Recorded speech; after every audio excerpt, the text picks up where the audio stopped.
Ngiyambonga kakhulu uNkulunkulu, ngiyehla, ngiyadithoba ngaso sonke isikhathi, ngiyehla phambi kwaNkulunkulu, ngiyadehlisa naphambi kwabantwana baNkulunkulu. Kwangathi ngaso sonke isikhathi ngaba ngumake lothembekile kubantwana bami, ngibe ngumake lothembekile ebandleni, ngibe ngumake lo wenta kahle ngaso sonke isikhathi. Nangiva loloku kukhulunywa ukuthi yeyi make akukwendi ube ngumake lophelelisiwe phambi kwelizulu. Nawuthatha lokhu, uthatha naloku, wenda lokhu, wenda lokhu. Lokunye bengingakwadi, nangiva tintshumayelo tetinceku ngiyayekela with an immediate effect. Angifuni ngoba lo mtimba lo kuthi uyawuhlukana nini nemphefumulo wangikwadi. Kungako lokhu lithi leli Bhayibheli lonendlebe akeve, lonendlebe akeve konke lokhu kukhulunywa tinceku emabandleni. Noma ngaba kusikwe ebandleni lakho le nceku lekhulumako noma ngumprofeti waNkulunkulu, loku kuva ngendlebe yakho. Nangabe ukubona ukuthi kufanele ukususe empilweni yakho, kususe ngaleso sikhathi, ngoba impilo ukuthi kungako le ngoma ethi masungulu yanga madiviwa yiwena, nguye lowa ni mayetelelo ya mina madiviwa. Siqalo nesiphetho sempilo yami angikwadi mina, kwatiwa nguNkulunkulu lo wabeka lo mphefemulo kulo mtimba. Lekasho njalo futhi ukuthi kuyimfihlo yakhe ukuthi umuntu lotelwe emhlabeni uhamba nini. Manje nangiva lolu kuthiwa yekela nakulokhu, uNkulunkulu akakuthandi and awufaneleki kuye ngoba wenda lokhu, ngiyakuyekela. Nangabe kuthiwa lokhu akufanelanga ukuthi ukugqoke, ngiyakuyekela ngikususe kimi ngoba ngifuna lokhu, ngizama lokuthi ngcwelisa ukuthi ngitholakale nami ngifaneleke. Nakuthiwa lokhu umzalwane akakudli,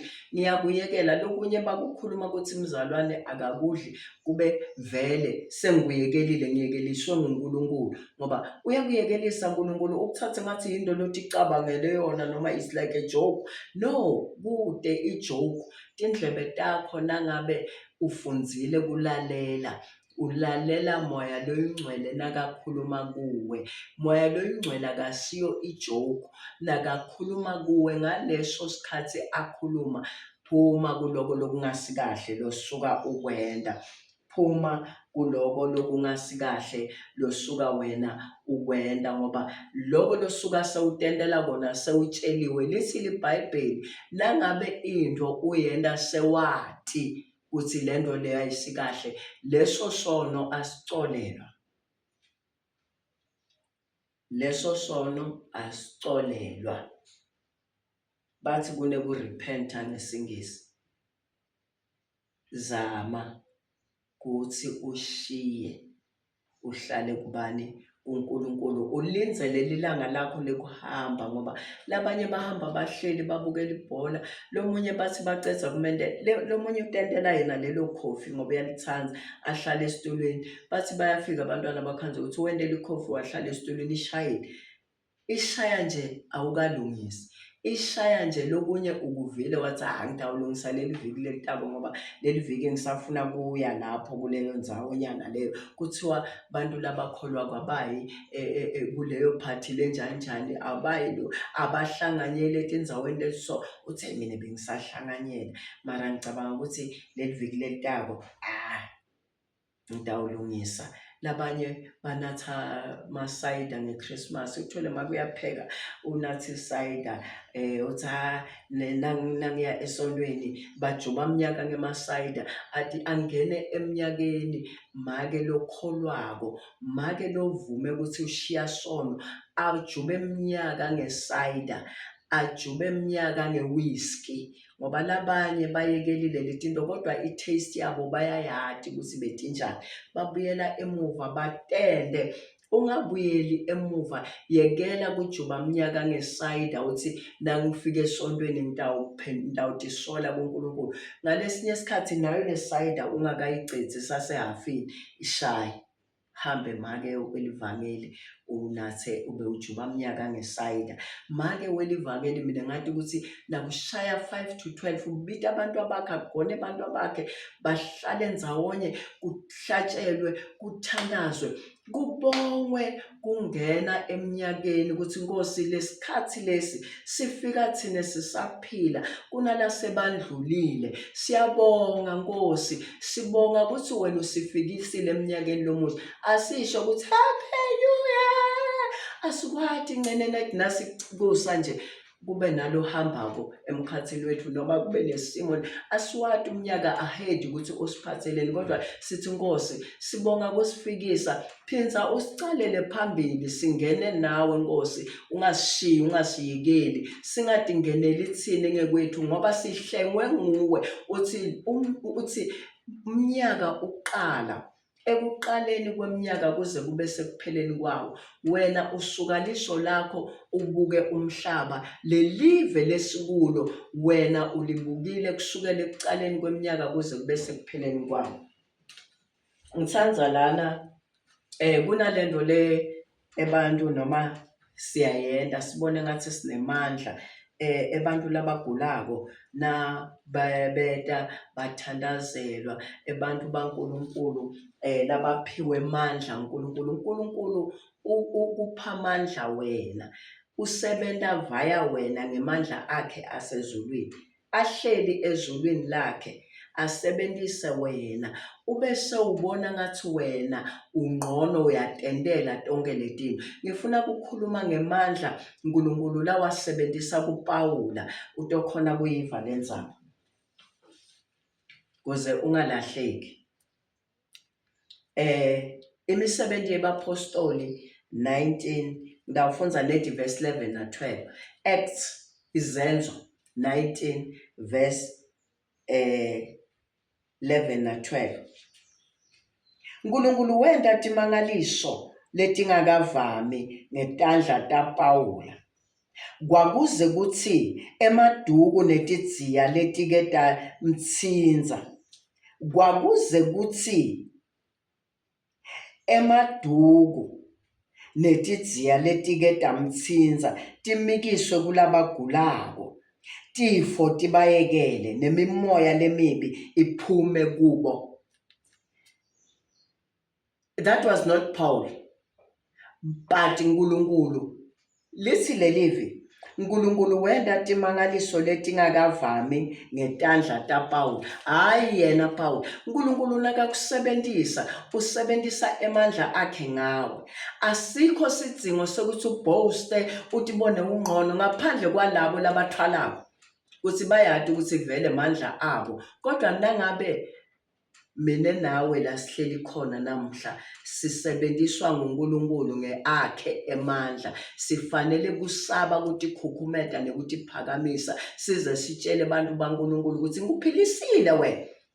Ubona ubusinyalo sawuthi bona ngathi ungcono uhluleka nekungithengela bhayizana ngawafa. No, akwendiwa. uNkulunkulu ahleli ezulwini ulinzele ukuthi sonke lolothandazelwe nalolothandazelako sime phambi kwaNkulunkulu, sibonge amandla aNkulunkulu, siphakamise emandla elizulu ukuthi umuhle Nkosi, umuhle uNkulunkulu. Lithi lana usebenzise wende timangaliso letingakavami ngetandla taPawula, kwaze kwathi labo labasonze tetidziya tabo nemaduku abo kwatsinza Pawula, noma loko lePawula akutsinzile, kwakuthi nangabe labo labatsinzekile ngemaduku abo nangetidziya tabo bathi nabafika lapho kunalabagula khona kugula kubayekele, labanemimoya iphume ibalekela umlilo. Umuntu lohamba naNkulunkulu unemlilo longabonwa ngemehlo.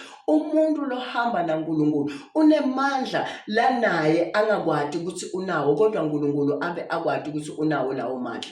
Manje indzaba yokuthi khukhumeta nokuthi phakamisa yinto lengasikahle, yinto lekungafanelanga ngisho tingceku taNkulunkulu tikwende lokho. Ngifuna ngiliveta ngabomi ukuthi uNkulunkulu wenda bekenda timangaliso ngebantu bakhe. Lena namuhla bakhona ebantu labakholwako labalalela uNkulunkulu bende kahle bagcine imiyalo yaNkulunkulu abese usebenta ngabo, asebentise loko lokufanele kusite labantu ngalo muntu lo.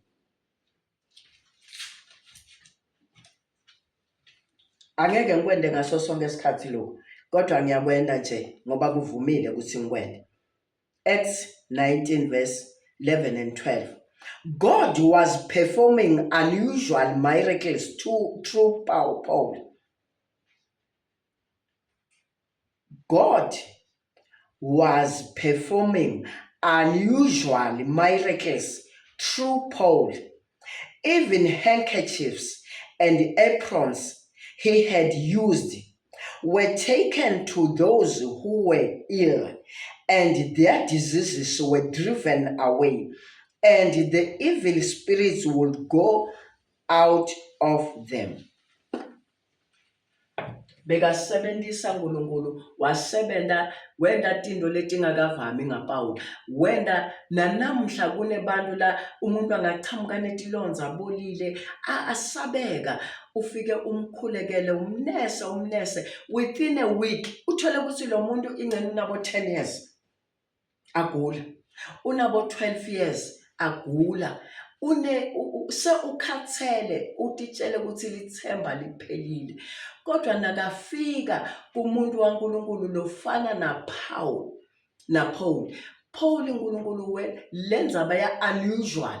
It was not something lebeyivamisile kwendeka, kodwa uNkulunkulu wakwenda ngaPaula lokuthi lamandla akhe ahleli yena ezulwini wasita abantu labakhona emhlabeni. Lona namuhla kunebantu labangaphiliswa ngaNkulunkulu, hayi ngoba kukhona lokungetiwe noma ngemkhuleko. uNkulunkulu angenelele kumuntu wakhe lekamthembako. uNkulunkulu nanamhla, even now I can say, uyaphila loya kulesa sibhedlela, uyavuka loya eAmerica, uyasukunyiswa loya lohleli ku-wheelchair, uyasitakala naloya. Labantu labaNkulunkulu sebaphelelwe lithemba ukuthi umuntu wabo ngeke asaphila.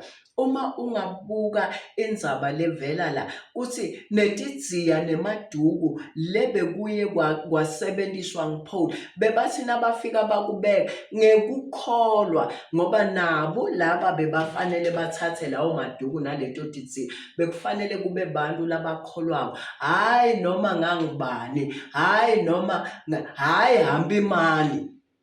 Labantu labebenta lokho bebabantu labakholwako, ngoba nami ngaliphatha leliduku lebekalibambile Paul. Namuhla kube nengceku lefaniswa naPaul, ngilithathe lelo liduku leNkulunkulu asebenzise lencekukati yakhe noma leyo ngceku noma leyo mprofeti. Mina ngoba nginganawo, uma ungalandzela uqhubeke ufunze leli, kunalaba thina babona Paula akwenda lokho madodzana asikheva athi nathi singathandazela, ngoba bebajwayele ukuthi bathandazela ngemimoya yabo ngetinto tabo nje leti ngatiwe. Kodwa amadimoni siva lapho ukuthi bathina bathi bazama ukuthandazela la benelidimoni, lona wabadladlabula wabalimata wathi Paula ngiyamati na Jesu ngiyamati. Lokusho ukuthi Paul hamba, nangabe wena usebenziswa dindo takho noma usebenzisa dindo takho, atisito taNkulunkulu, lelinye ilanga titakujikela,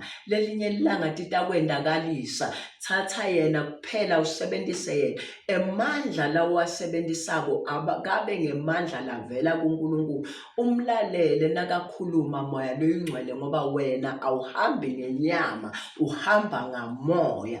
Kodwa labo labahamba ngenyama basebenzisa tinto tenyama netinkanuko tabo, lelinye ilanga basenkingeni yokuvelelwa dindo letingasikahle. Kodwa laba labenda tinto, ngifuna kusho ukuthi Pawula bekamthanza uNkulunkulu, amlalela, amhlonipha.